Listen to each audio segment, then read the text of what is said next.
Et oui, bonjour, la communauté de coups critiques, c'est encore moi, Pépé, et je vous reviens aujourd'hui avec un tout nouveau top 10 dans lequel j'avais envie de vous partager des vieilles aventures de D&D qui me charment encore. 10 aventures qui proviennent des éditions précédentes de la cinquième actuelle et qui, selon moi, possèdent leur avantage. 10 aventures qui peuvent, selon mon très humble avis, être encore pertinentes aujourd'hui, que ce soit via leur thème, la manière dont elles sont écrites, leur originalité ou tout simplement leur approche, bien différente de certains modules plus récents. Peut-être qu'il y en a dans le lot qui vont vous titiller l'intérêt, que vous allez les adapter à votre système actuel. Ben, c'est à vous de voir. Mais sans plus attendre, allons-y avec les 10 vieux modules incontournables de D&D. Et on y va avec le numéro 10, le sinistre secret de Saltmarsh. Première impression 1987, et c'était pour le jeu Advanced Dungeons and Dragons. Désert, abandonné et seul sur la falaise, le manoir de l'alchimiste malfaisant se dresse face à la mer. Des lueurs mystérieuses et des complaintes fantomatiques ont tenu la population de Saltmarsh à l'écart, en dépit des rumeurs qui courent au sujet d'un fabuleux trésor oublié. Mais quel est ce sinistre secret? Il s'agit du premier module d'une série de 3 se déroulant dans le monde de Greyhawk, le deuxième étant les dangers de Dunwater et le troisième étant la confrontation finale. Pour un module de Advanced Dungeons and Dragons, je trouvais qu'il était très bien organisé côté caractéristiques des monstres, statistiques, blocs de texte et tout ça. Je trouve que c'est une très cool aventure pour débuter avec des niveaux 1, avec une ambiance un peu à la Scooby-Doo et avec un mystère à résoudre dans une maison hantée. Le ton, j'apprécie énormément le ton de l'aventure. Si vous écoutez un peu la chaîne, vous savez que j'aime bien tout ce qui touche un peu plus horreur et ambiance atmosphérique, un peu spooky, un peu effrayant. Et je trouve que ça faisait du bien, ça faisait un changement dans les vieux modules d'avoir une mise en contexte qui était un peu plus éloignée du classique médiéval, gobelin, dragon, donjon souterrain. Ça demeure que c'est un module de son temps. Il avait été adapté à la cinquième, je crois, mais j'ai pas lu en fait le livre de la cinquième qui reprend un peu ce module-là et aussi rajoute, je crois, peut-être les autres modules, j'en ai aucune idée. Mais c'est pour vrai, moi je l'avais beaucoup apprécié. Quand même, ça se fait très bien. Relativement quand même assez court, qui peut aussi se faire, on va dire, le temps de quelques aventures, de quelques soirées entre amis. Je vous conseille, si jamais vous êtes intéressé, de tenter quelque chose pour des très bas niveaux, dans une ambiance justement un peu plus investigation, recherche ou plutôt découverte. Parmi les 3 piliers de Donjon Dragon, c'est-à-dire l'exploration, les combats et le social, celui-ci est définitivement dans l'exploration, c'est la découverte. On continue avec le numéro 9, La hutte dansante de Baba Yaga, publié en 1995 pour Advanced Dungeons and Dragons 2e édition. Attention à Baba Yaga et sa hutte d'infamie. Baba Yaga est une ancienne sorcière dont on dit qu'elle est capable d'influencer le jour et la nuit eux-mêmes. Nombreux sont ceux qui la recherchent pour la sagesse qu'elle a acquise au cours des siècles de voyage à travers de nombreux mondes. D'autres plus audacieux et insensés cherchent sa hutte pour piller les trésors qu'elle a rassemblés des 4 coins du multivers. Personne, ni voleur ni érudit, ne sort indemne de la hutte de Baba Yaga. Une aventure difficile pour les personnages de haut niveau, quand même, avec une certaine connexion pour Ravenloft. Lisa Smedman, qui a écrit l'ouvrage, et aussi, en fait, l'autrice de la plupart des suppléments de Ravenloft. Fait que c'est pas surprenant de voir des liens qui se font. Et moi, étant très fan de son style d'écriture, de son approche, de la manière qu'elle présente le tout, c'est venu quand même rapidement le chercher, autant justement dans le thème que dans la manière que c'est affiché. Et Baba Yaga est présenté un peu de la même manière que Strahd, dans le sens que c'est une ennemie, c'est un adversaire très puissant, très fort, qui est là depuis presque le début de l'aventure et qui demeure un peu toujours autour des personnages. Ceux-ci peuvent peut-être avoir l'opportunité de l'attaquer, mais c'est vraiment déconseillé alors qu'ils vont se faire trucider de la même manière que s'ils décidaient d'attaquer Strahd en début de l'aventure de la malédiction de Strahd et que le maître de jeu décide de ne pas, disons dire, de ne pas être doux dans son approche, et bien il pourrait simplement les tuer sur le coup. C'est un peu de la même chose avec Baba Yaga, mais je pense que ce qui vient surtout me chercher, c'est aussi le fait que sa cabane, la hutte en soi, est presque un mini-monde. C'est une espèce de demi-plan lui-même, avec ses propres règles de magie, son propre fonctionnement des heures sur le jour et la nuit. Chaque niveau de la hutte représente différents challenges, différentes difficultés que les personnages vont pouvoir affronter selon leur niveau à eux. Et ça rappelle un peu l'espèce de concept Funhouse que j'ai déjà parlé dans une autre vidéo, où est-ce qu'il y a une certaine folie qui se présente selon les endroits où est-ce qu'on se retrouve dans une même aventure, même s'il y a une certaine logique appliquée selon les segments de la hutte elle-même. Mais il y a quand même aussi certains niveaux qui sont un peu plus pouette-pouette, qui sont moins intéressants, mais ça demeure une aventure qui, selon moi, est très amusante et qui pourrait intéresser plusieurs personnes alors qu'ils sont dans Strad et qu'ils ne veulent pas nécessairement terminer immédiatement l'aventure et continuer. Je trouve qu'il y a une manière de prendre la hutte de Baba Yaga et de la transposer, de l'implanter ainsi dans une aventure qui se déroule en Barovie ou ailleurs dans l'univers de Ravenloft. J'aime beaucoup le concept de Baba Yaga, l'aspect horrifique de l'aventure, le fait que celle-ci perdure jusqu'au niveau 20 quand même. C'est quand même un bon morceau. À de nombreuses reprises, les personnages peuvent mourir. C'est vraiment une aventure qui mériterait, je trouve, d'être republiée aujourd'hui dans un contexte OSR ou du moins une espèce de reprise sur le même fonctionnement avec un peu de polissement sur certains aspects. Et elle pourrait, je crois, intéresser plusieurs curieux pour son côté plus chaos contrôlé. Alors que ça donne l'impression que genre ça va un peu dans tous les sens, mais il y a tout de même une certaine logique et une certaine emprise. Je trouve que c'est un bon challenge pour un maître de jeu. Et bien sûr, l'aspect funhouse qui vient énormément me chercher. Moi, j'apprécie beaucoup ça. Fait que si ça vous intéresse, la hutte de ronçante de Baba Yaga, sortie en 1995 pour Advance 2e édition. Numéro 8, Night of the Walking Dead, publié en 1992 pour Advance 2e édition. Dans un cimetière trempé de pluie, un petit groupe d'hommes entoure un cercueil entouré de lourdes chaînes. Nous sommes réunis pour pleurer le décès de Jean de Cardo, entonne le prêtre du village. Prions pour que son repos soit éternel et qu'il ne se réveille jamais. Tandis que les porteurs soulèvent le cercueil, un grattement provenant de l'intérieur crisse le dos du bois. Vivement et sans émotion, les assistants glissent le cercueil dans une crypte, puis ils scellent la porte et s'en vont. Imperceptible, un martèlement sourd débute derrière eux, qui s'accentue avec le coucher du soleil. Aucune paix n'attend ceux qui reposent dans les profondeurs de la terre après la mort. Aucun sanctuaire ne résiste à la nuit des morts-vivants. Ouais, c'est quand même quelque chose. Hein? La Nuit des morts-vivants est un module d'introduction à Ravenloft qui permet à un groupe de 4 à 6 personnages débutants provenant de n'importe quel monde de campagne de faire leur apparition, incursion dans le demi-plan de l'effroi. Un endroit idéal pour débuter une aventure horrifique pour des personnages de niveau 1 à 3. Et là, on s'entend, c'est pour la 2e édition de Advance, donc vous allez devoir assurément l'adapter à quelque chose d'autre si vous décidez de la faire jouer à la 5e. Mais comment dire? Ravenloft. J'adore Ravenloft. J'adore les demi-plans de l'effroi. C'est directement ma tasse de thé. Et pour faire simple, La Nuit des morts-vivants est, selon moi, bien personnellement, une bien meilleure aventure d'introduction que la Death House. La Death House de Strahd dans La Malédiction de Strahd.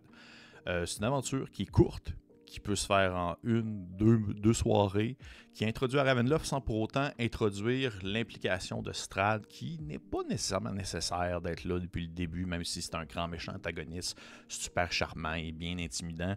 Je trouve que La Nuit des morts-vivants offre tout ce qu'on a besoin pour pouvoir débuter dans le demi-plan de l'effroi, dans une espèce d'ambiance qui rappelle un peu la Louisiane, avec des zombies et des horreurs. C'est vraiment mucho bueno, avec une petite intrigue, les personnages doivent enquêter, trouver des solutions, oui bien sûr, des combats, et plusieurs antagonistes également qui vont se révéler à mesure que l'aventure va avancer, qui pourraient laisser parfois sous-entendre qu'on arrive à un point culminant du module, même si ce n'est pas le cas, sans pour autant étirer trop la sauce. Donc oui, pour vrai, une que j'apprécie énormément, mais vous allez voir, ce ne sera pas la dernière fois que je vais parler de Ravenloft, c'est sûr, dans ce top 10.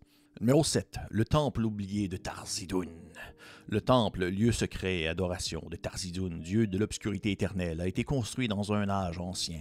Le culte a prospéré pendant des générations, envoyant par période ses suppôts accomplir des actes horribles dans les pays alentours. Cependant, une grande bataille finit par éclater entre Tarzidoun et ceux qui s'opposaient à ses maléfices. Ils furent assez forts pour vaincre son pouvoir et l'emprisonner. Et après un temps, ses serviteurs sont revenus au temple, restés vides de toute manifestation de leur dieu. Tous étaient animés par le désir de comprendre ce qui était arrivé à Tarzidoun, afin de le libérer et de lui permettre un retour au pouvoir. Toute tentative furent vaines. Il y a un siècle, le dernier serviteur de Tarzidoun est mort et le temple n'abrite plus aucun habitant humain. Déjà effacé du souvenir de l'humanité depuis des décennies, le temple a été oublié de tous, jusqu'à ce que des aventuriers l'explorent et en décident autrement. Un gros module que je sais ne fait pas l'unanimité de celles et ceux qui le connaissent. Moi-même, je dois avouer que je le trouve certains défauts bien perceptibles, mais il possède surtout de grosses qualités, dont entre autres une écologie de donjon vraiment intéressante. L'écologie de donjon, j'en ai déjà parlé dans une autre vidéo. Il s'agit en fait d'un effort pour présenter une stratégie cohérente et dynamique dans la défense d'un lieu par ses occupants actuels.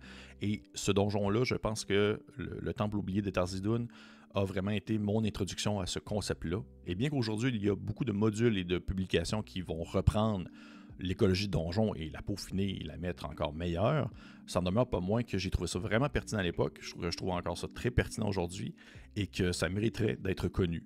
La finale, oui. En soi, l'aventure est bien. L'écologie est excellente, l'aventure est bien. La finale est weird et confuse. Autant que c'est original et intéressant, je pense que ça peut laisser plusieurs participants peu enthousiasme face à comment le tout se termine, mais avant tout, ça demeure intéressant pour justement la manière que le donjon conçoit et sa logique derrière, et c'est pourquoi est-ce qu'il se retrouve dans ce top 10-là. Si ça vous intéresse d'en savoir un peu plus sur ce genre de mécanique-là ou ce genre de mise en place, je vous conseille de lire Le Temple oublié de Tarzidoun plutôt. Numéro 6, Le Maître des Nomades. Publié en 1983 pour Donjon Dragon BX, donc nécessite la boîte rouge et la boîte bleue. Aux armes, les hommes du désert alliés à des tribus inhumaines s'apprêtent à fondre sur les riches et fertiles terres de l'Ouest. L'appel a retenti dans tous les pays civilisés. Des armées s'assemblent pour résister à l'envahisseur venu de l'Ouest. Nobles et paysans se joignent ensemble pour attendre l'ennemi. Mais le destin ou bien le hasard a décidé qu'un petit nombre jouerait un autre rôle. Aucune bannière glorieuse ne flottera sur leur route, aucun escadron de chevaliers ne chargera sur leur ordre. Au contraire, ils devront livrer leur propre guerre avec astuce et discrétion. Les risques qu'ils devront prendre sont importants, mais le sort des deux armées repose sur eux. Pour votre groupe, tout commence par une nuit fort calme, bien loin des combats, où on vous confie une soudaine mission, une mission dangereuse, bien plus que toutes les guerres réunies. Là, on est vraiment dans du sandbox, je trouve, territoire ouvert dans lequel les personnages peuvent se lancer pour compléter le module. C'est une aventure difficile, la tension est maintenue et le rythme est constant, alors que les rencontres deviennent de plus en plus grosses et dangereuses. Et parlant justement de rencontres, il y a de nombreux moments où les personnages vont devoir faire preuve de tromperie, de furtivité pour éviter l'armée du maître, qui représente souvent une force de frappe beaucoup trop grande pour les personnages, et ça permet en fait aux joueurs de prendre aussi conscience que tout le combat ne doit pas être fait sur le moment et que certaines situations doivent plutôt être évitées si on veut pouvoir rester en vie. C'est une aventure aussi que je trouve très complète, alors que les objets magiques, tout ce que peuvent trouver les joueurs et les personnages au courant de l'aventure vont être utiles pour la prochaine étape. Chaque chose qu'on va pouvoir trouver a son sens, a son importance, et plusieurs alliés aussi en chemin qui vont pouvoir aider, clarifier certaines choses entourant l'aventure, l'origine du maître, qui est-il, d'où vient-il. On est vraiment aussi dans un cadre qui est très sword and sorcery, avec le désert dans sa plus pure expression, et je dois avouer que dans le contexte de la partie m'a vraiment beaucoup inspiré pour d'autres aventures que j'ai moi-même menées. Tout l'aspect désert, mystère, un ennemi qui est annoncé depuis le début via des secrets et des indices. Ça a vraiment un esprit quand même assez pulp que je trouve très cool, et ça m'avait énormément marqué à l'époque. Et encore aujourd'hui, je trouve que le Maître des Nomades a sa pertinence dans le contexte, son style, et son ennemi aussi. L'ennemi quand même assez cool, justement, annoncé depuis le début, qui est un peu une menace invisible, mais qui a son armée à sa botte et qui approche à mesure que l'aventure avance. Numéro 5, La Main Rouge du Désastre, sorti en 2006 pour la 3.5 édition. Et oui, nous n'avons pas juste du old school, on a des trucs un peu plus récents. La Main du Désastre, ou en anglais c'est La Main Rouge du Désastre plutôt. Numéro 5, La Main Rouge du Désastre, sorti en 2006 pour la 3.5. Et oui, on n'a pas juste du old school, on a des trucs un peu plus récents. En anglais, Red Hand of Doom suit un groupe d'aventuriers qui ont pénétré dans la vallée de Leslyr, une région frontalière et peu peuplée. Le groupe découvre une horde massive de hobgoblins, fanatiquement dévoués à la sombre déesse Tiamat et dirigés par le charismatique seigneur de guerre Azarkul, un demi-dragon. Pour arrêter la horde, les joueurs doivent rassembler les habitants de la vallée, combattre les hobgoblins, les géants, les dragons et vaincre un ennemi écrasant. Oh my god, cette aventure-là est, je crois, une des meilleures choses d'envergure épique militaire que D&D a fait depuis de nombreuses années. C'est un gros module où est-ce que ça va toujours être tendu, ça va être en constante tension, alors que les personnages sont responsables de l'arrêt d'une armée par leur action, par les rencontres qu'ils vont faire, par les intrigues qu'ils vont résoudre. Les villes qu'ils vont visiter sont bien étoffées, sont complètes. Ils ont chacune leur personnalité, leur particularité. Les personnages non-joueurs sont tous intéressants et vous pouvez soit les utiliser si vous avez une bonne relation avec eux pour la guerre ou non. Et c'est une aventure qui offre aussi la possibilité de jouer à une grande échelle sur des combats de masse. Et si jamais vous avez été déçu par la récente aventure de Dragonlance, qui justement offre un contexte plus militaire, Red Hand of Doom est une alternative absolument phénoménale pour une ambiance semblable.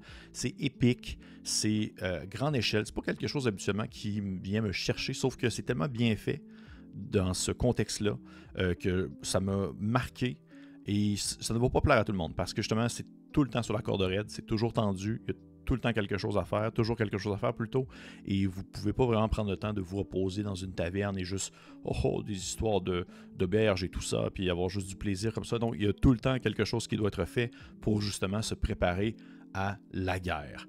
Et je vous conseille vraiment si le thème vient vous chercher et que vous êtes un friand de la 3.5, alors que c'était beaucoup plus mécanique et assez plus, un peu plus, on va dire, touffu à ce niveau, eh bien, Red Hand of Doom est vraiment un incontournable. Le numéro 4 de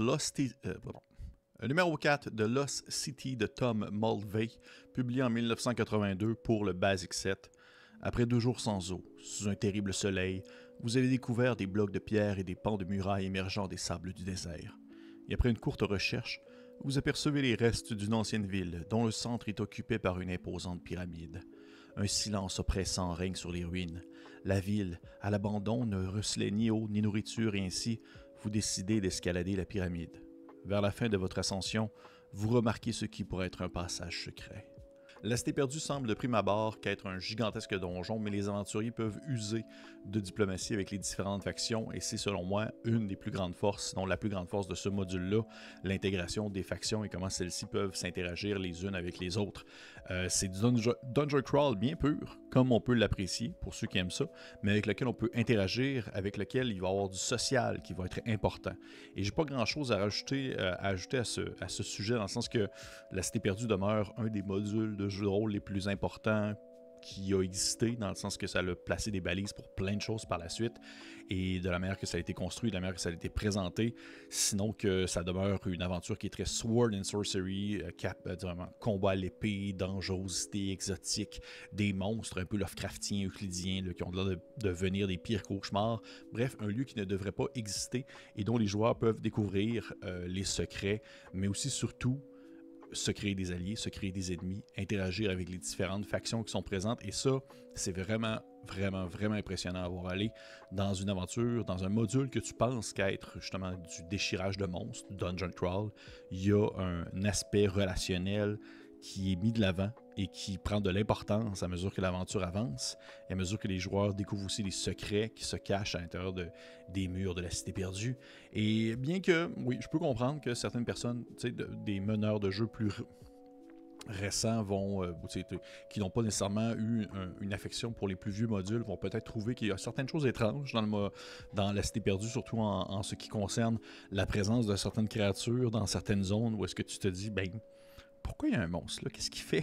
Mais ça demeure du très classique, old school exploration de donjons qui, selon moi, va mettre de côté un peu la logique de certaines choses pour plutôt prioriser l'aventure, le cool, à quel point est-ce qu'on a du plaisir dans la zone actuelle. Et pour vrai, ça, c'est un travail assez incroyable.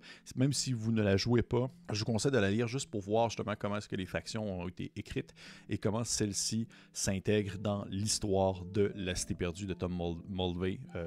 Ça vaut vraiment la peine. Numéro 3, Planescape The Eternal Boundary. Sorti en 1994 pour la 2e édition de Advanced D&D.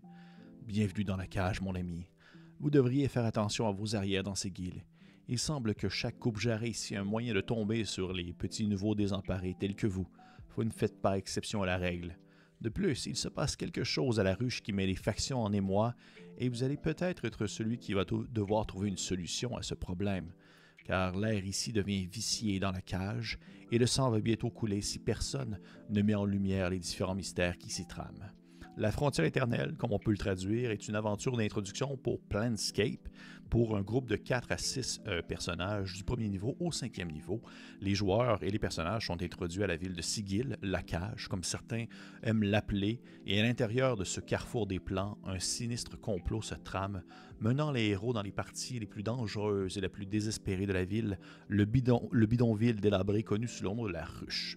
Dans mes saveurs, on dirait que c'est tout ou rien. Soit je veux le truc le plus sombre et terre-à-terre, ou je désire l'aventure la plus surréaliste out of space qui existe. Et The Eternal Boundary a une place spéciale dans mon cœur, sans nécessairement être l'aventure la mieux construite.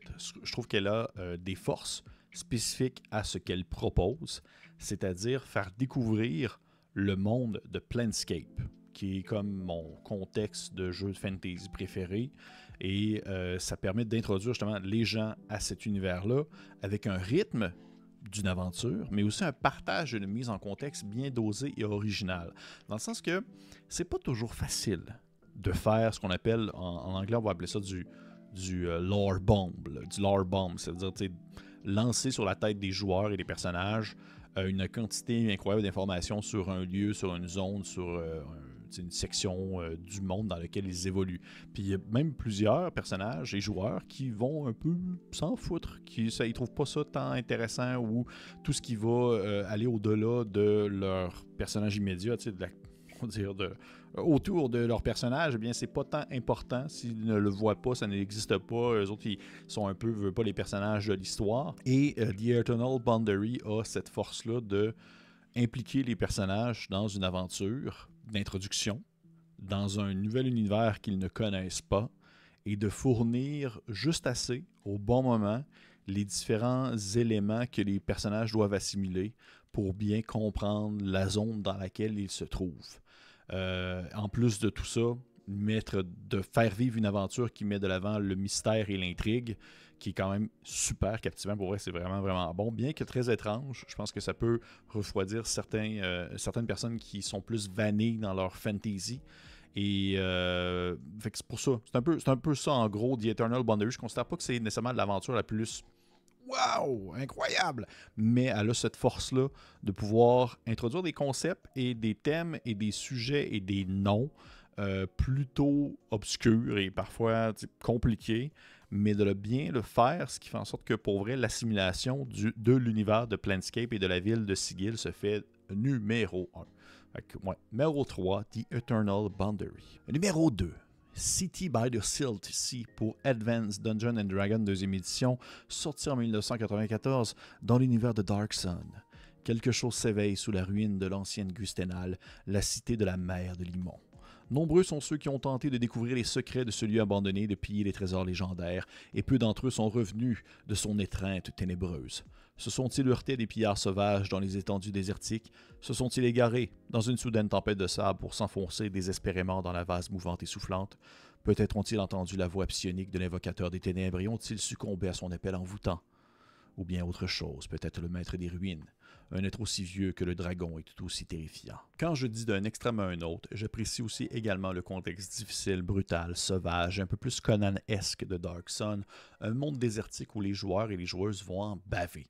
City by the Silt Sea, c'est parfait pour les maîtres de jeu qui aiment mettre leur propre saveur dans un module déjà préexistant et y respecter ses balises, parce que ça demeure que c'est de l'exploration, ça demeure qu'il y a énormément de choses à faire.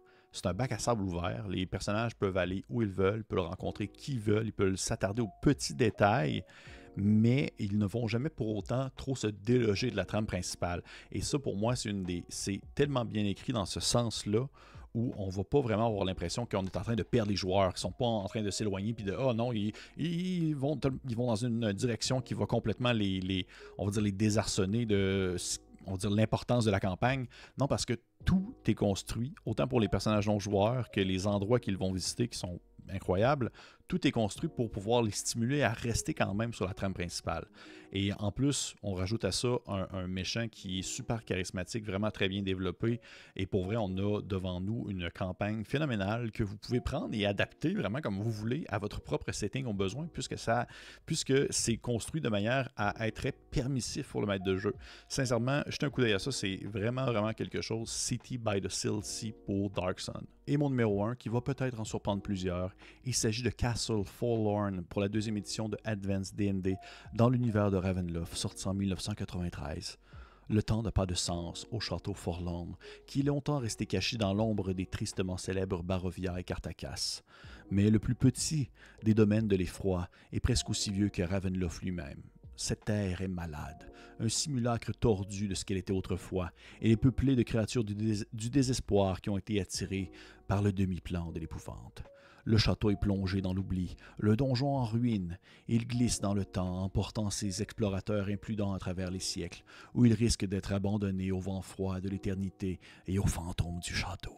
Des esprits d'innocents et coupables hantent les passages intemporels, murmurant des histoires de meurtre et de vengeance, et l'évasion est réservée uniquement aux chanceux ou aux fous désespérés. Ah, Forlorn, c'est tellement, tellement un bon module, là. Mais je dois vous avouer par contre que je triche un peu pour deux raisons. La première, c'est que c'est pas complètement juste une aventure, c'est une boîte qui contient plusieurs accroches d'aventure et une mise en contexte pour un endroit spécifique dans Ravenloft, donc j'étire un peu le concept de la vidéo. Et deuxièmement, j'ai triché parce que je pense que logiquement, j'aurais eu probablement 8 ou 9 numéros dans cette liste qui auraient été surtout de Ravenloft, mais je voulais être un peu plus général. Toutefois, je ne pouvais pas passer à côté de Forlorn, qui est selon moi mon top du top numéro 1 pour plusieurs raisons. Essentiellement, Forlorn reprend le thème de Ravenloft, c'est-à-dire l'horreur gothique, littéraire, poétique, mais va le transposer dans un contexte très espace sauvage. Donc oui, on a les communautés plus suspicieuses les unes aux autres, le grand château grimpé sur une colline qui est frappé par la foudre, mais on a surtout le lac profond, sans fond, obscur, depuis lequel vit un genre de serpent de mer zombie, un genre de Loch Ness, parce que oui, Forlorn m'a fait beaucoup penser à l'Écosse horrifique. On a cette forêt sans fin, impénétrable, où des arbres viennent se frotter les uns aux autres, créant ici un bruit incessant, tandis que des créatures goblinoïdes sortent de leur terrier pour s'accrocher après vous et vous apporter dans le néant. On a cette communauté de druides qui représente cette force de résistance contre le seigneur de l'endroit qui est un être maudit et pathétique quand on le compare aux autres grands maîtres plutôt des domaines de l'effroi, les Strahd et compagnie. Mais une autre particularité bien précise de Forlorn, c'est l'originalité avec laquelle il va nous présenter justement l'espace sauvage, mais qui va venir jouer sur un autre thème sans vraiment le dévoiler aux joueurs. Et ça, je trouve ça très fort, c'est le temps. Tout dépendant où est-ce que vous allez être situé dans le demi-plan, vous allez être dans des époques différentes de l'histoire de ce demi-plan et vous pourrez ainsi interagir avec certaines personnes qui auraient peut-être des informations importantes à apporter dans le futur ou dans le passé, tout dépendant où vous êtes situé où. C'est vraiment, vraiment particulier. Ce module-là coche toutes les cases en matière d'aventure, d'atmosphère, de mystère et de danger. Ce sont tous des sujets que j'aime énormément mettre dans mes propres campagnes. C'est sûr que c'est très personnel sur l'appréciation en soi de Castle Forlorn, alors que je suis sûr que d'autres personnes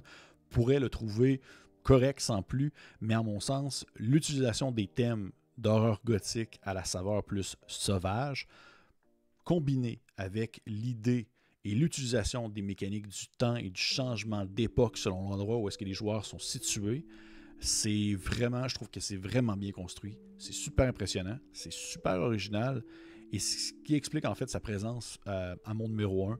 Alors que oui, je peux comprendre qu'il y a des modules qui ont été plus marquants, mais dans mon cœur, Castle Forlorn demeure mon incontournable. Hey, je serais curieux de savoir, vous, de votre côté, vos modules incontournables, des vieux modules, ça ressemble à quoi? Est-ce que plus de modules de la 3e édition, peut-être même de la 4e, que je connais très peu en fait. Je connais pas beaucoup les modules de la 4e. Donc c'est peut-être que vous en avez à me proposer, peut-être que vous avez d'autres choses à me mentionner, peut-être que vous avez détesté mon top 10. Bref, si vous avez des commentaires, laissez-le en dessous. Je serais curieux de savoir votre avis sur la chose. Si ce n'est pas fait, je vous conseille de liker, partager, commenter. Un petit abonnement à la chaîne, c'est toujours très apprécié. Et pour les autres, on se dit à la prochaine.